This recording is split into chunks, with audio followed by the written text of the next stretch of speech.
Let me ask you something. Let's say you're looking at a $400,000 house. You're able to talk them down to $380,000. And here's a catch. They want to give you $10,000 in seller's concessions. For those that don't know, seller's concessions is when a seller is conceding money to you in order for you to use for your closing costs or whatever you want. Most times you can't use it for the down payment though. So what do you do here? Do you buy the house at $380,000 with $10,000 for concessions and you use that to pay your closing costs and save the money that you were going to be spending on closing costs? Or take it off the price and buy it for $370,000 and take the hit for the closing costs? Or do you use that money to buy down the rate with the enticing interest rate that the lender is offering you? Or there's an option 4. In today's video, we're going to be answering this question and really help you understand what to do. You may not be looking for a house yet, but you might find yourself in this situation. And option 4 will completely shock your world. I'm kidding. I have to leave some kind of cliffhanger to keep you guys entertained. So if you're ready to get your world shocked, get ready. Let's first start off by answering the first 2 questions, which is it better to get it off the price or use it to pay closing costs?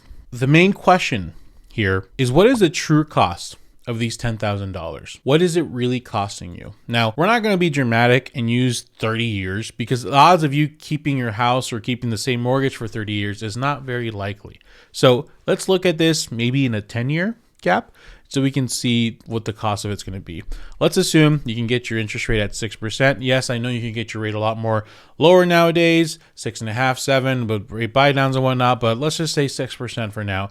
I know today they went up a little bit, but I think people need to stop freaking out and stop observing the rates every freaking day. They'll go up, they'll go down, chill, okay? But anyways, so you're buying the house for $380,000. This is a monthly payment just for the principal and interest. We're not looking at the taxes, the insurance, the PMI, or anything like that. We're going to focus just on that. At 6% interest, what is the true cost of this 10%? Well, first, let's establish this. What is the amount of interest you're going to pay for the extra $10,000? Well, first and foremost, please know that the loan amount will not be $380,000. The loan amount is going to be like $380,000 minus 3% or 5% or whatever you're putting down. So let's let this be a little more accurate and let's adjust that. Let's say you're putting 5% down, $361,000. So let's leave that, change that to there. Okay, cool, got it. Let's see. We're gonna go look at amortization schedule. There's a lot of places you can see this. You can use any calculator online. They're all really good.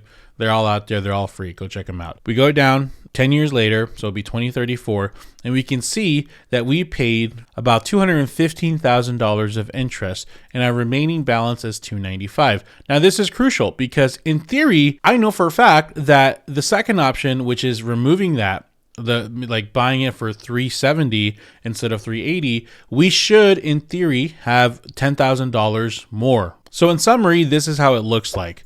Our purchase price is $380,000. Our loan amount is $361,000. Year 10 interest paid is about $215,786, and the balance at year 10 is $295K and change. That's right, $400 is chump change. Just kidding. That's like was it PS5 now? No, they're like 500, I think. 400, two Nintendo Switches. I remember as a kid, I used to think in $60 increments. You know why? You know why. Video games are $60. Now they're 70. Makes no sense. Now let's see what changes. So if we're getting that price to $370,000, now the loan amount should be different. It shouldn't be exactly $10,000 under. What will happen is it'll be slightly. So we go 370, 95, so 351,500. So we'll change that to 351,500, and let's determine what's the true cost we're saving for that $10,000. Once again, we're not paying no mind for the 30-year interest paid. We're looking at only things 10 years down the road. Now, the interest paid after 10 years is $210,000. So that means for the purchase price of $370,000, your loan amount is $351,500. After 10 years, you have paid $5,678.60 less in interest, and your balance, even though you received an additional $10,000 off the price, well, if you decide to sell the house for the same exact price 10 years later, you're only going to make $7,700 more. In addition, well, it's a little complicated. Let me re-explain that. If you want to sell your house and let's say you gain no equity, no value, and you have 2 houses that are exactly the same, the difference is you bought one for $380,000 and the other one you bought for $370,000. Well, your balance is only going to be $7,700 less. If you sell both of those for the same price, you're only making an additional $7,700 more for that $10,000 that you got off the price, if that makes sense. So really, most of the savings is going toward the interest, because if you look at both amortization calendars side by side, so let's say 351,500, this one is the 361, we see in 2040, the balance is 229, the balance is 236. So we see those $10,000 slowly diminishing. At 2050 this is the 361, so your balance is 74K, 2050 for the one where you 72K. So that additional $10,000 is slowly eating away. So instead, your earnings or what you're saving is going towards the interest. If you were to be in this house for 30 years, just because you have $10,000 less of a loan, you're paying a total of almost $11,000 of interest paid. So you paid $11,000 less of interest.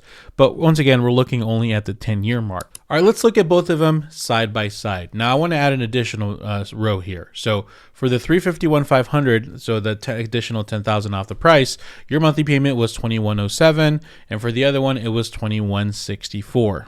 That's a difference of about $57. And although it is not that much, we do need to account for it. So if after 1 year, you're going to save an additional $684 a year, and after 10 years, you're going to save an additional $6,840. So please account for that after year 10.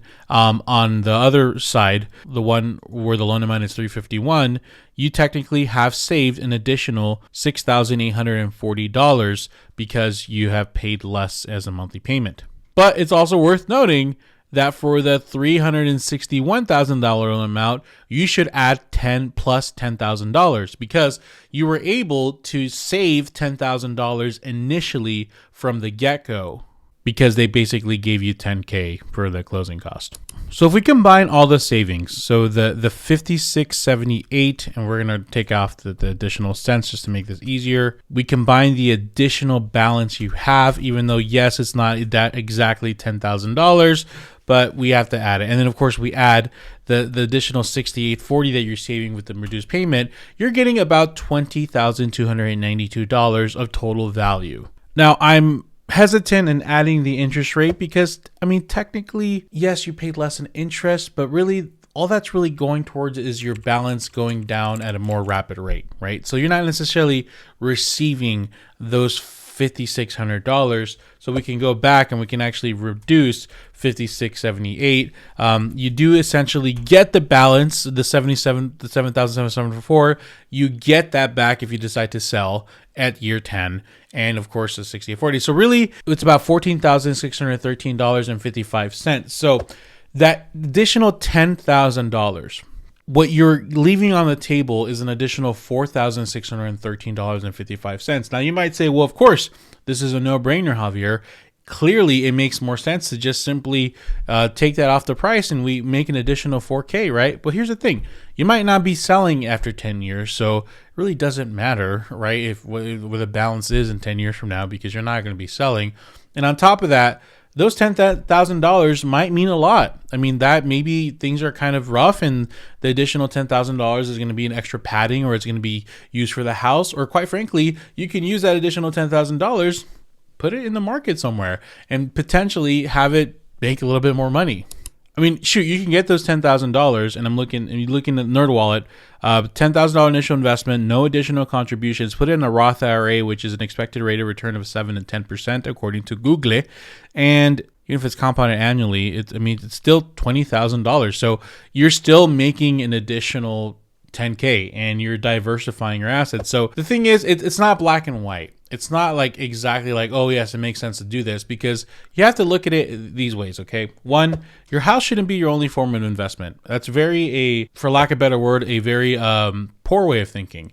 And now I'm saying that not as a place of judgment, but because, quite frankly, I was taught no financial money skills. To this day, it's something I struggle with. And a lot of my life, even what I talk to my kids and raising them, is a really intense effort to not think this way. because my natural default state is to think like that broke kid from Maryville who had $20 and said, let's go spend all of it and not save any of it. It's a lot more complicated. So yeah, you're trying to find the best way of like gaming the system to get the most amount of money, but real estate shouldn't be your only form of investment. And right now, it's not even a very good investment. So if you can find a way to get that cash and put it somewhere else that's going to be a little more effective for you, why not, right? So it's not black and white. Honestly, the big takeaway from the first two options is you shouldn't buy the word like your closing costs need to get paid. I know that's like back in the day, that's something that we used to do. Well, I can't afford closing costs, so I cannot buy a house unless the seller pays my closing costs. I get that. That's people out there that are like that. But really, with the state of the market the way it is, you should put yourself in a position where you're comfortable. You're good. You have enough savings to cover your own closing costs and your down payment. You have an additional emergency fund. You have additional funds to cover any kind of deductibles if something ever happens to you, God forbid. You shouldn't even be put in that place anyways. You should be using that $10,000 as extra money, not, oh, I really need this closing cost paid, if that makes sense. Now, the third option is a little tricky. I talked about how you can potentially use it to buy down the rate. Now, the way buying down the rate works is you put points towards a loan. Now, point is a percentage of the loan amount. So for $361,000, that point would be what, $3,600, then 3610 essentially. So depending on how many points you want, the lender will then, or points you put, the lender can assign that to buy the rate down or to give a better rate to you. Now, this is controversial because a lot of people think, well, of course you want to buy down the rate as low as possible. That way you can get a better rate and your monthly payment is better. But then a lot of people will go like, well, why would you do that? If the rates are going down anyways, you're wasting your money, yada, yada. Listen, there's a lot of people out there with opinions.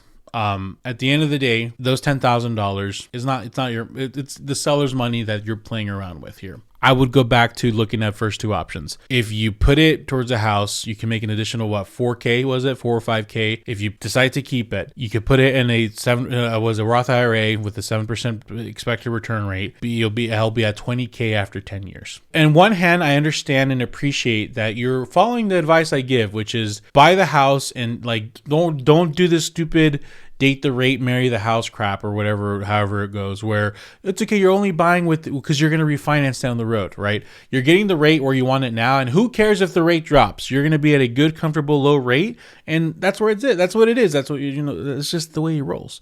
And if you end up, the rates drop and you're like, crap, I shouldn't have used that money. It's all good. You're making money anyways. You took a risk, you rolled the dice, but you've made it up in other ways somehow, right? So I get that. On the other hand, it's like, why would I do that? If the rates are going to drop, listen, I'm getting a little ahead of myself. Both options are valid. What I'm telling you to do is just make sure to see the whole picture. Have a lender explain to you. Don't just have them give you a quote of a low rate and it says points deducted or whatever, and you're just like, cool.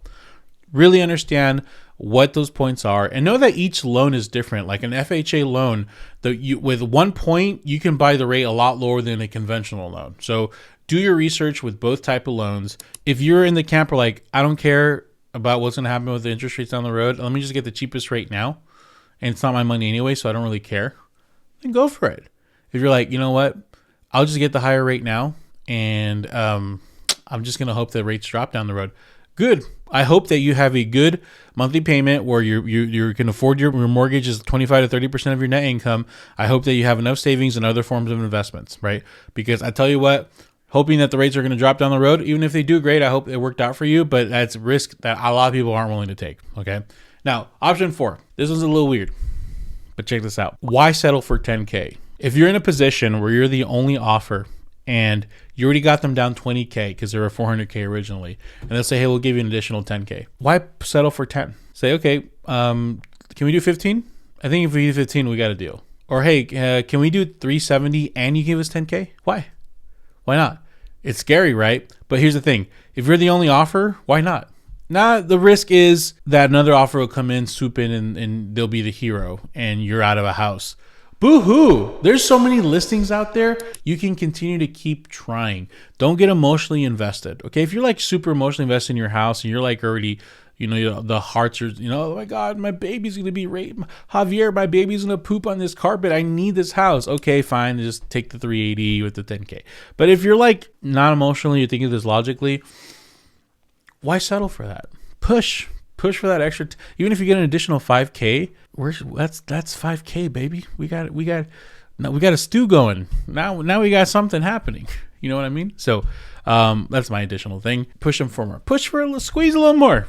Just do it.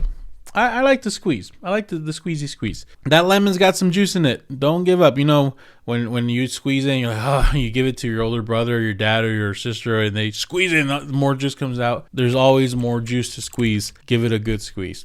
What do you guys think? What option would you take? What option did you take if you bought a house? If you're looking for a amazing real estate community filled with people like-minded, like you, like me, join the Discord community down below. I have a lot of cool, interesting projects coming up, so I would love if you're part of the community. I'll engage with you guys more and whatnot. You can chat with me and other people there as well. All my contact information is below, how to work with me, all that in the Phoenix, Arizona area is in the description. Thank you so much. YouTube thinks you should watch this video next, so go check it out.